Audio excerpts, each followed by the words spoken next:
जय श्री कृष्ण। राधे राधे। जय श्रीमद् भागवत महापुराण की। आपको अगर पूरी श्रीमद् भागवत महापुराण की कथा हिंदी में पढ़ना है तो आप मेरे इस चैनल पर आकर भागवत कथा के संपूर्ण अध्याय हिंदी में पढ़ने का आनंद ले सकते हैं। श्री गणेशाय नमः। श्रीमद् भागवत महापुराण सुख सागर कथा चतुर्थ स्कंद अध्याय 15वां।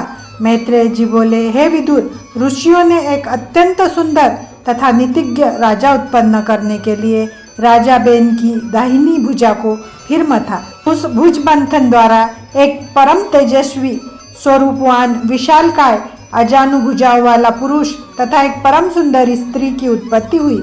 उन दोनों के जन्म से ऋषि मुनियों को अत्यंत प्रसन्नता हुई। तब उस पुरुष का नाम पृथु तथा स्त्री का नाम अरुचि रखा गया। ऋषियों ने उन दोनों का परस्पर विवाह करने के उपरांत पृथु से कहा, हे पृथु, तुम सातों द्वीपों का राज्य करो। पृथु ने उनकी आज्ञा को सिरुधार्य कर लिया। तदनंतर ऋषियों ने अपनी ज्ञान दृष्टि द्वारा यह पहचान लिया कि ये दोनों पृथु तथा अरुचि श्री लक्ष्मी नारायण जी के अवतार है। यह प्रतीत होते ही उन्होंने राजा पृथु को बड़ी धूमधाम से राज सिंहासन पर बैठाने का निश्चय किया। उन्होंने कुबेर देवता को बुलाकर इस प्रकार कहा कि अधर्मी राजा बेन जिस सिंहासन पर बैठा था वह राजा पृथु के बैठने योग्य नहीं है। अंतः तुम कोई दूसरा श्रेष्ठ सिंहासन ला कर दो। यह सुनकर कुबेर देवता उसी समय एक रत्न जटित श्रेष्ठ सिंहासन ले आए। सिंहासन के आ जाने पर ऋषि मुनियों ने पृथु को उस पर बैठाते हुए दंडवत प्रणाम किया। सब देवताओं ने भी वहां आकर राजा पृथु की स्तुति वंदना की। तत्पश्चात वरुण देव ने छत्र, पवन देव ने चमर, नागदेव ने मणि, पृथ्वी ने खड़ाऊ, सरस्वती ने मुक्ताहार, शिव जी ने तलवार, विष्णु जी ने सुदर्शन चक्र, पार्वती ने ढाल, त्वष्टा नामक देवता ने रथ, अभि ने धनुष्यबाण तथा समुद्र ने शंख लाकर राजा पृथु को भेंट में दिए। इस प्रकार अन्य देवताओं ने भी अनन्य उत्तमोत्तम वस्तुएं प्रदान की। उस समय इंद्रलोक की अप्सराएं आकर नृत्य करने लगी। गंधर्वगण गीत गाने लगे। सिद्ध तथा चारण आकाश से स्तुति करते हुए पुष्प वर्षा कर उठे तथा भाटों ने राजा पृथु की प्रशंसा में अनेक प्रतापी राजाओं की उपमा दी।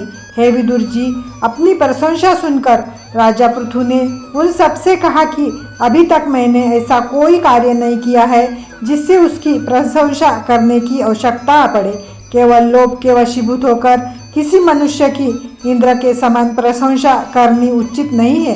किसी व्यक्ति में यदि कोई गुण न हो तथा अन्य व्यक्ति उस गुण की प्रशंसा करे तो उस स्थिति में यह समझना चाहिए कि वह प्रशंसक वास्तव में उपहास कर रहा है। जो मनुष्य अपनी प्रशंसा सुनकर प्रसन्न होता है उसे मूर्ख समझना चाहिए। अंतः हे बंधुजनों, जब मैं कोई श्रेष्ठ कार्य कर लूँ तब तुम मेरी प्रशंसा करना। अभी तो मौन रहना ही ठीक है। मनुष्य कभी भी प्रशंसा के योग्य नहीं है, क्योंकि प्रशंसा के योग्य तो केवल श्री नारायण जी ही है, जिन्होंने मनुष्य को उत्पन्न कर उसे महत्व प्रदान किया है।